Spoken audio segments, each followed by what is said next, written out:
Kwentuhan, nakabulastugan, hindi malilimutan ang asaran na merong pikunan, lalo na rin nung unang niligawan, unang kabiguan.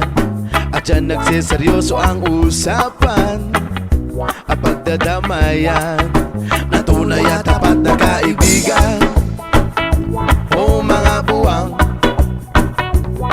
o kaibigan,